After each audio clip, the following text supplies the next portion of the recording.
Mazmur 76 ayat 1 sampai dengan 13. Allah, hakim segala bangsa. Untuk pemimpin biduan, dengan permainan kecapi, Mazmur Asaf, nyanyian. Allah terkenal di Yehuda, namanya masyhur di Israel. Di Salem sudah ada pondoknya, dan kediamannya di Sion.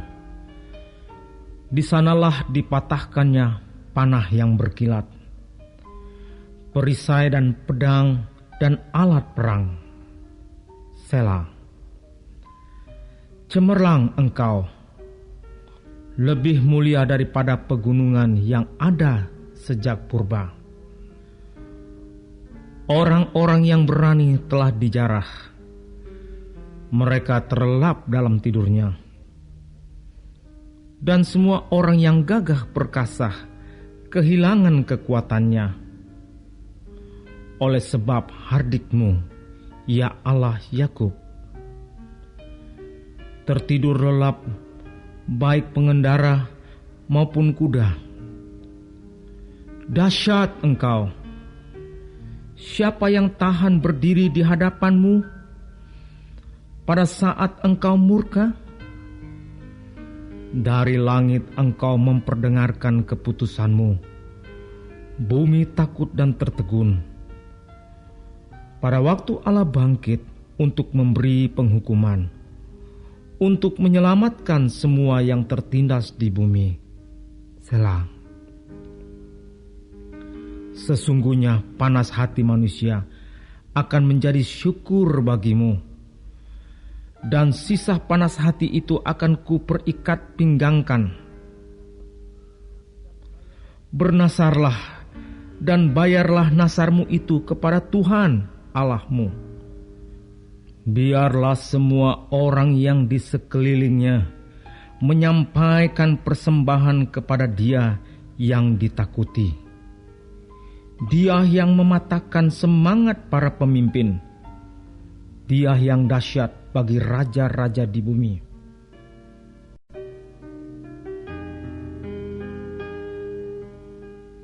Mazmur 77 ayat 1 sampai 21. Perbuatan Allah di masa lampau. Untuk pemimpin biduan menurut Yedutun Mazmur Asaf. Aku mau berseru-seru dengan nyaring kepada Allah, dengan nyaring kepada Allah, supaya Ia mendengarkan aku. Pada hari kesusahanku, aku mencari Tuhan. Malam-malam, tanganku terulur dan tidak menjadi lesu. Jiwaku enggan dihiburkan. Apabila aku mengingat Allah, maka aku mengerang. Apabila aku merenung, makin lemah lesulah semangatku. Selah. Engkau membuat mataku tetap terbuka. Aku gelisah sehingga tidak dapat berkata-kata.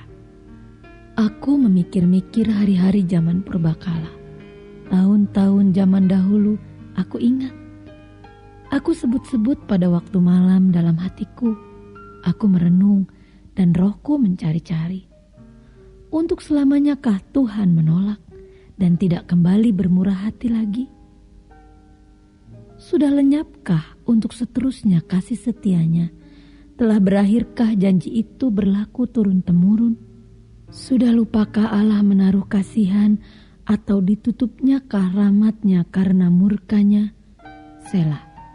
Maka kataku, inilah yang menikam hatiku, bahwa tangan kanan yang maha tinggi berubah.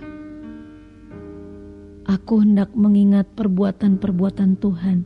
Ya, aku hendak mengingat keajaiban-keajaiban-Mu dari zaman purbakala. Aku hendak menyebut-nyebut segala pekerjaan-Mu dan merenungkan perbuatan-perbuatan-Mu.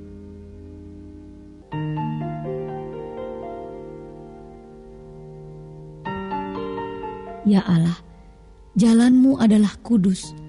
Allah manakah yang begitu besar seperti Allah kami? Engkaulah Allah yang melakukan keajaiban. Engkau telah menyatakan kuasa-Mu di antara bangsa-bangsa. Dengan lenganmu, engkau telah menebus umatmu, Bani Yakub dan Bani Yusuf. Selah. Air telah melihat engkau, ya Allah. Air telah melihat engkau, lalu menjadi gentar. Bahkan samudra raya gemetar. Awan-awan mencurahkan air, awan gemawan bergemuruh. Bahkan anak-anak panahmu beterbangan. Deru gunturmu menggelinding, kilat-kilat menerangi dunia. Bumi gemetar dan bergoncang.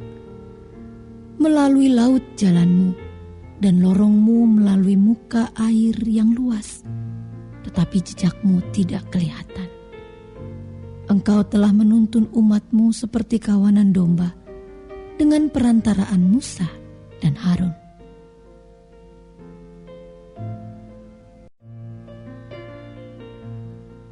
Mazmur 78 ayat 1 sampai dengan 72. Pelajaran dari sejarah. Nyanyian pengajaran Asaf. Pasanglah telinga untuk pengajaranku, hai bangsaku. Sedengkanlah telingamu kepada ucapan mulutku. Aku mau membuka mulut mengatakan amsal. Aku mau mengucapkan teka-teki dari zaman purbakala yang telah kami dengar dan kami ketahui, dan yang diceritakan kepada kami oleh nenek moyang kami. Kami tidak hendak sembunyikan kepada anak-anak mereka, tetapi kami akan ceritakan kepada angkatan yang kemudian. Puji-pujian kepada Tuhan dan kekuatannya, dan perbuatan-perbuatan ajaib yang telah dilakukannya. Telah ditetapkannya peringatan di Yakub, dan hukum Taurat diberinya di Israel.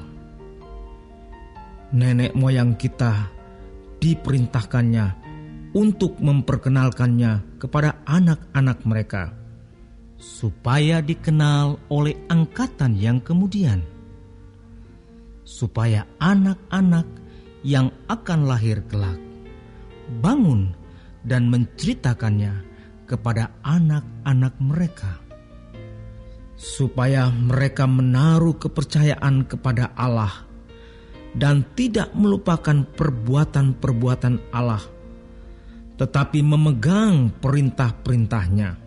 Dan jangan seperti nenek moyang mereka, angkatan pendurhaka dan pemberontak, angkatan yang tidak tetap hatinya dan tidak setia jiwanya kepada Allah. Bani Efraim, pemanah-pemanah yang bersenjata lengkap, berbalik pada hari pertempuran. Mereka tidak berpegang pada perjanjian Allah dan enggan hidup menurut Tauratnya. Mereka melupakan pekerjaan-pekerjaannya dan perbuatan-perbuatannya yang ajaib yang telah diperlihatkannya kepada mereka. Di hadapan nenek moyang mereka dilakukannya keajaiban-keajaiban di tanah Mesir, di padang Zoan. Dibelahnya laut, diseberangkannya mereka. Didirikannya air sebagai bendungan. Dituntunnya mereka dengan awan pada waktu siang, dan semalam suntuk dengan terang api. Dibelahnya gunung batu di padang gurun. Diberinya mereka minum banyak air seperti dari samudra raya. Dibuatnya aliran air keluar dari bukit batu, dan dibuatnya air turun seperti sungai. Tetapi mereka terus berbuat dosa terhadap Dia, dengan memberontak terhadap Yang Maha Tinggi di padang kering. Mereka mencobai Allah dalam hati mereka, dengan meminta makanan menuruti nafsu mereka. Mereka berkata terhadap Allah, "Sanggupkah Allah menyajikan hidangan di padang gurun?" Memang Ia memukul gunung batu sehingga terpancar air dan membanjir sungai-sungai. Tetapi sanggupkah Ia memberikan roti juga, atau menyediakan daging bagi umatnya?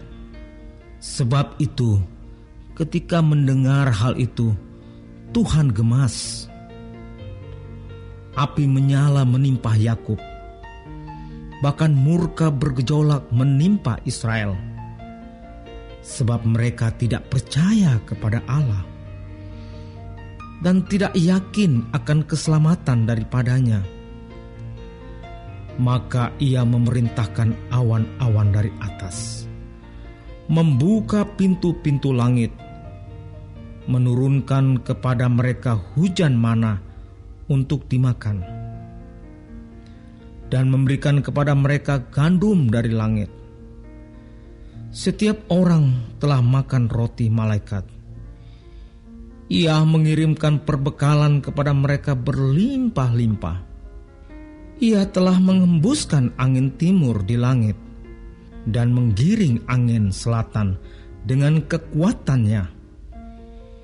Ia menurunkan kepada mereka hujan daging seperti debu banyaknya, dan hujan burung-burung bersayap seperti pasir laut.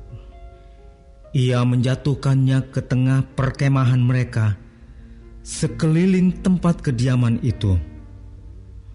Mereka makan dan menjadi sangat kenyang. Ia memberikan kepada mereka apa yang mereka inginkan. Mereka belum merasa puas, sedang makanan masih ada di mulut mereka. Maka bangkitlah murka Allah terhadap mereka.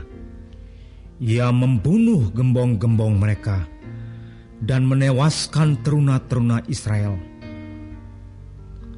Sekalipun demikian, mereka masih saja berbuat dosa dan tidak percaya kepada perbuatan-perbuatannya yang ajaib. Sebab itu, Ia membuat hari-hari mereka habis dalam kesia-siaan dan tahun-tahun mereka dalam kekejutan. Apabila Ia membunuh mereka, maka mereka mencari Dia. Mereka berbalik dan mengingini Allah.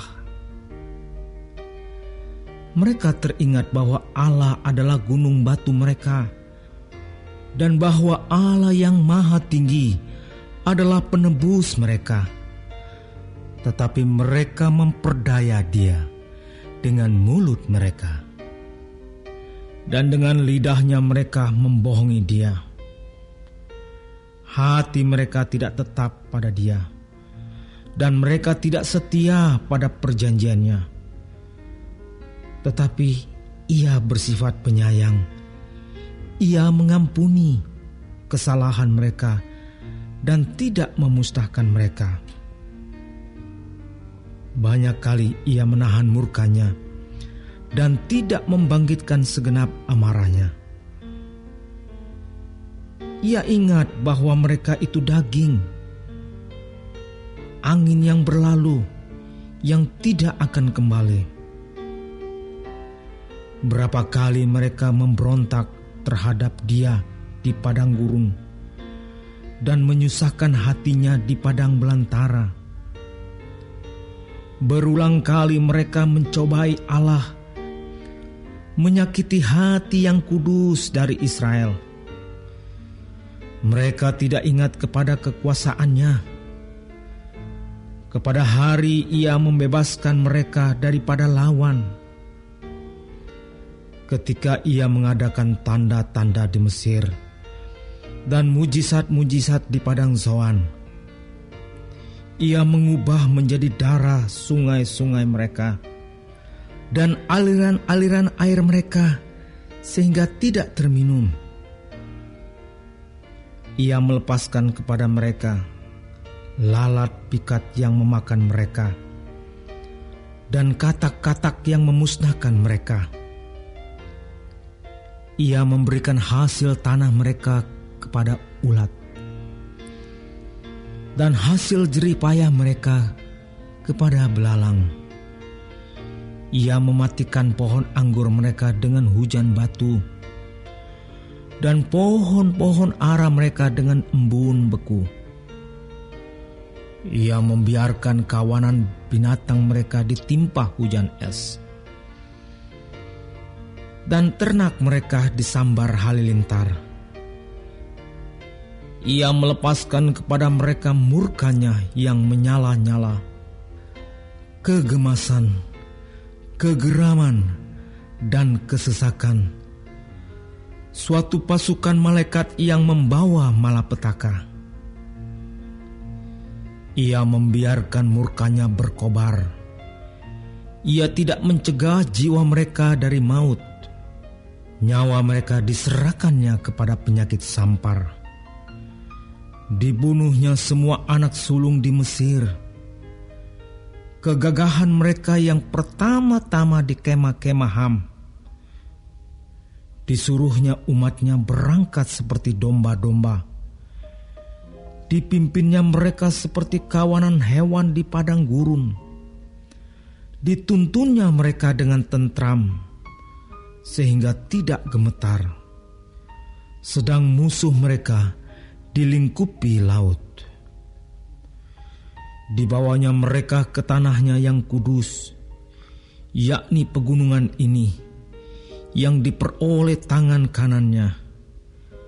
Dihalaunya bangsa-bangsa dari depan mereka. Dibagi-bagikannya kepada mereka tanah pusaka dengan tali pengukur. Dan disuruhnya suku-suku Israel mendiami kemah-kemah mereka itu. Tetapi mereka mencobai dan memberontak terhadap Allah yang Maha Tinggi, dan tidak berpegang pada peringatan-peringatannya. Mereka murtad dan berkhianat seperti nenek moyang mereka, berubah seperti busur yang memperdaya. Mereka menyakiti hatinya dengan bukit-bukit pengorbanan mereka, membuat dia cemburu dengan patung-patung mereka. Ketika Allah mendengarnya, ia menjadi gemas. Ia menolak Israel sama sekali. Ia membuang kediamannya di Silo, kemah yang didiaminya di antara manusia. Ia membiarkan kekuatannya tertawan, membiarkan kehormatannya jatuh ke tangan lawan. Ia membiarkan umatnya dimakan pedang, dan gemaslah ia atas miliknya sendiri. Anak-anak teruna mereka dimakan api, dan anak-anak dara mereka tidak lagi dipuja dengan nyanyian perkawinan. Imam-imam mereka gugur oleh pedang, dan janda-janda mereka tidak dapat menangis. Lalu terjagalah Tuhan seperti orang yang tertidur, seperti pahlawan yang siuman dari mabuk anggur. Ia memukul mundur para lawannya. Ia menyebabkan mereka mendapat celah untuk selama-lamanya. Ia menolak kemah Yusuf, dan suku Efraim tidak dipilihnya. Tetapi ia memilih suku Yehuda, Gunung Sion yang dikasihinya. Ia membangun tempat kudusnya setinggi langit, laksana bumi yang didasarkannya untuk selama-lamanya. Dipilihnya Daud hambanya, diambilnya dia dari antara kandang-kandang kambing domba. Dari tempat domba-domba yang menyusui didatangkannya dia, untuk mengembalakan Yakub umatnya, dan Israel miliknya sendiri. Ia mengembalakan mereka dengan ketulusan hatinya, dan menuntun mereka dengan kecakapan tangannya. Warga Sorga terkasih, silahkan klik like, subscribe dan aktifkan loncengnya ya. Supaya dapat pemberitahuan untuk video baru berikutnya.